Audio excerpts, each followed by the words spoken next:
내가 무엇을 생각하든 생각하는 그것이 곧 나의 존재를 증명하는 것입니다. 내가 무엇을 말하든 그 말이 곧 나의 존재를 증명하는 것입니다. 평상시 나의 생각과 말이 나의 인격과 됨됨이를 결정하는 것이고 나의 일생을 이끌어가는 원동력이 된다라는 것입니다. 마태복음 6장 33절에서 예수님은 너희는 먼저 하나님의 나라와 하나님의 의를 구하라고 말씀하는데, 이 말씀에 담긴 의미는 내 생각대로 살지 말고 하나님의 생각과 하나님의 뜻을 따라 살라고 하는 요청입니다. 그렇다면 예수님은 제자들에게 왜 이러한 요청을 하셨을까?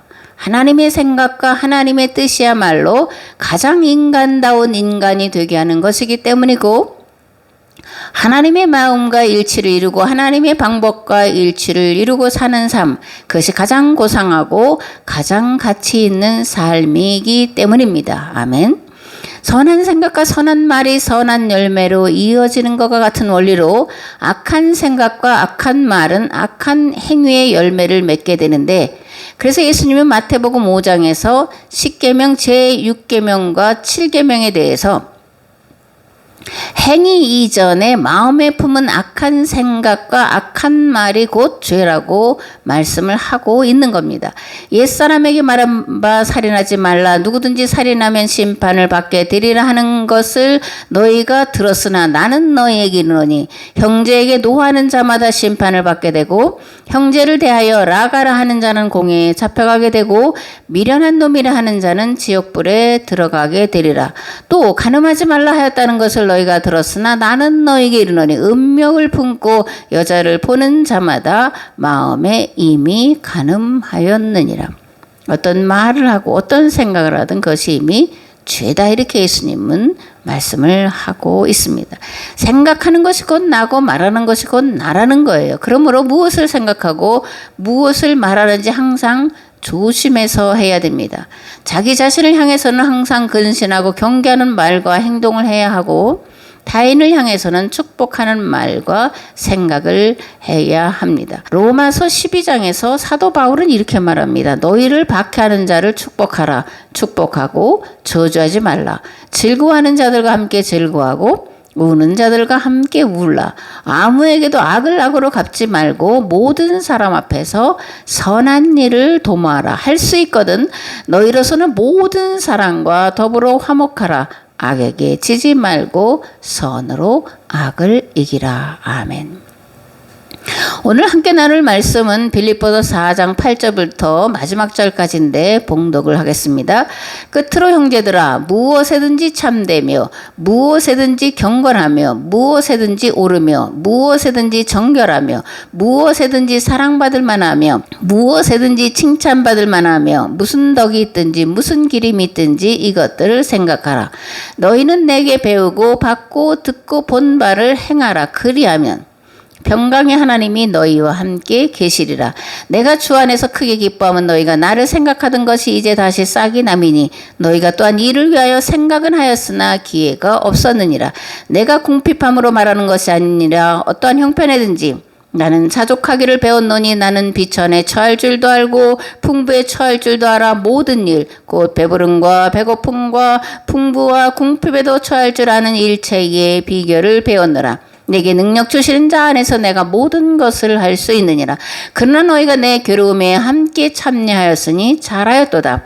빌립보 사람들아, 너희도 알거니와 복음의 시초에 내가 마게도냐를 떠날 때에 주고받는 내 일에 참여한 교회가 너희 외에 아무도 없었느니라. 데살로니가에 있을 때에도 너희가 한 번뿐만 아니라 두 번이나 나에 쓸 것을 보내었도다. 내가 선물을 구함이 아니 오직 너에게 유익하도록 풍성한 열매를 구함이라. 내게는 모든 것이 있고 또 풍부한지라. 에바브로디도 편에 너희가 준 것을 받음으로 내가 풍족하니 이는 받으실 만한 향기로운 제물이요 하나님을 기쁘시게 한 것이라. 나의 하나님이 그리스도 예수 안에서 영광 가운데 그 풍성한 대로 너희 모든 쓸 것을 채우시리라. 하나님 곧 우리 아버지께 세세 무궁토록 영광을 돌릴지어다. 아멘. 그리스도 예수 안에 있는 성도에게 각각 문안하라. 나와 함께 있는 형제들이 너에게 문안하고 모든 성도들이 너에게 문안하되 특히 가이사의 집 사람들 중 몇이니라. 주 예수 그리스도의 은혜가 너희 심령에 있을지어다. 아멘. 사도 바울은 빌립보서를 마무리하면서 끝으로 너희는 내게 배우고 받고 듣고 본 바를 행하라고 말씀을 합니다. 로마서 10장 17절에 보면 믿음은 들음에서 생기고 들음은 그리스도를 전하는 말씀에서 비롯된다라고 말씀하고 있습니다. 그러므로 교회는 예수 그리스도의 말씀을 들어야 하고 배워야 하는데 예수 그리스도의 말씀이란 시내산 계약법 곧 율법과 십계명에 담긴 정신, 목적, 의미를 재해석한 것을 말씀하는 겁니다. 아멘. 계약법은 하나님이 세상 만물을 구원하시는 구원의 법이에요. 하나님은 계약법을 지켜 행하는 공동체를 통해 세상을 구원하시기 위해 오랜 시간 참고 기다리셨고 마침내 한 사람을 찾아냈는데 그가 아브라함이죠. 하나님은 아브라함의 후손들로 한 민족을 만드시고 그들과 시내산에서 계약을 맺으셨는데 옛 계약 공동체 이스라엘입니다. 이란 이스라엘이 사사기를 지나고 그리고 사무엘까지는 말씀대로 살려고 애쓰고 살았는데 그런데 왕정기 특별히 다윗과 솔로몬 시기를 지나면서 계약 파기의 길, 곧 바알의 길로 갔고 그 결과 아시리아와 바벨론에 망하게 되는데 아시리아에 망한 북이스라엘은 다 흩어졌지만 바벨론에 망한 유다는 한 곳에 머물러서 노예살이를 다시 경험하게 돼요. 이는 나라가 망하고 이스라엘이 노예 생활을 다시 경험하게 되는데 이것은 뭐냐면 계약법을 지킬 수 있는 기회를 주시기 위한 은총의 사건이었다라는 겁니다. 그렇게 예레미야는 이렇게 선포합니다. 여호와의 말씀이라 너희를 향한 나의 생각은 내가 하나니 평안이요 재앙이 아니니라. 너희에게 미래와 희망을 주는 것이니라. 이렇게 바벨론으로 끌려가는 포로들을 향해서 말씀을 선포하고 있는 것을 볼 수가 있습니다. 아멘. 예레미야의 제자들이라고 불리는 무명의 예언자들이 있었는데 이들이 바벨론으로 가여 끌려간 것이 아니라 스스로 가서 각고의 노력으로 그들을 하나님께로 돌이키도록 하는데 이것을 신명기 운동이다 이렇게 부릅니다.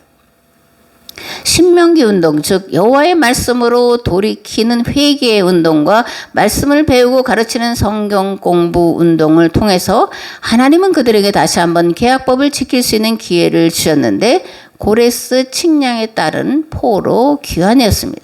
이후에 에스라와 느헤미야를 통해서 율법서를 경전으로 하는 종교, 즉 유대교가 창설되었고 새로운 나라 건설을 위해서 혈통과 신앙을 정결하게 하는 일들을 합니다. 페르시아 다음에 헬라 제국이 지배할 때는 율법을 조항으로 만들어서 지키게 함으로 유대교와 유대민족의 순수성을 지켜내는 엄청난 일들을 이들이 해냈습니다. 아멘.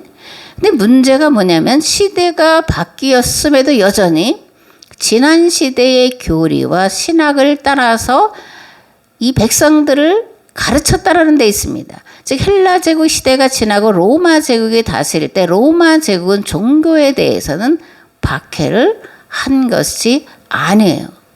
이후에 이제 황제 숭배를 통해서 박해가 시작됐지만 처음부터 로마 제국이 종교에 대해서 탄압하지는 않았습니다.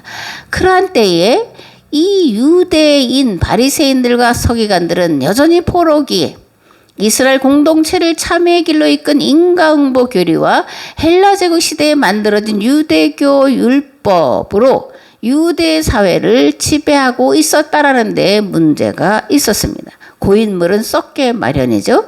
새술은 새 부대에 넣어야 둘 다 안전한데 새술을 헌 부대에 넣어서 다 버리게 되었다라는 겁니다. 다시 말해서 바리새인과 율법학자들은 여전히 율법을 조항대로 여전히 율법을 문자대로 지키는 것으로 신앙생활을 하도록 가르쳤습니다. 무엇보다 안식일을 지킬 수 없는 가난한 자들에게 또 병든 자들에게 인과응보 교리를 적용해서 가난과 병들면 율법을 어긴 죄의 결과라고 정죄했고 이로 인해서 유대사회는 죄인과 의인으로 양분된 사회가 되었고 그 결과 또다시 계약이 파기될 지경에 이르렀고 이러한 때에 예수님께서 깨어진 계약 관계를 회복시키시려고 유대 땅에 유대인의 모습으로 오신 것이었습니다. 아멘. 예수님은 유대 땅에 오신 목적을 마태복음 5장에서 이렇게 말씀하십니다. 내가 율법이나 선지자를 폐하러 온 줄로 생각하지 말라. 폐하러 온 것이 아니라 온전하게 하려 함이다. 아멘. 계약 관계가 깨어진다고 해서 계약법 자체가 사라지는 것은 아니에요. 예수님은 율법을 기반으로 외친 선지자들의 말씀을 완성하러 오신 분이라는 것을 우리가 알아야 됩니다. 그래서 구약과 신약은 만나지는 거예요.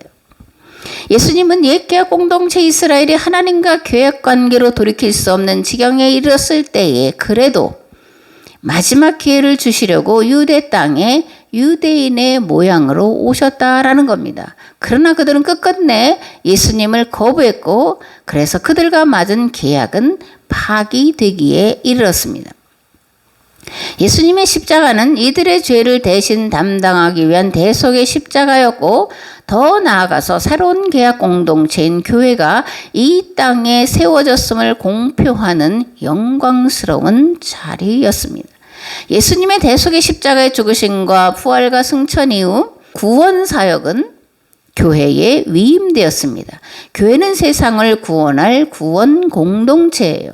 교회는 만물들이 탄식하며 고대하는 하나님의 아들들의 모임이요. 교회는 예수 그리스도를 대행하여 세상을 구원할 새롭고 산 길이 되었습니다. 그러므로 예수 그리스도 밖에는 구원이 없고 예수 그리스도 밖에는 구원이 없다라는 말은 교회 밖에는 구원이 없다라는 말과 동일한 말씀입니다. 교회는 구원 공동체예요. 그러므로 구원받기를 원하는 자들은 교회에 와서 말씀을 듣고 그 말씀대로 지켜 행하며 살아야 구원에 이를 수 있다라는 것을 반드시 기억하시기 바랍니다. 아멘.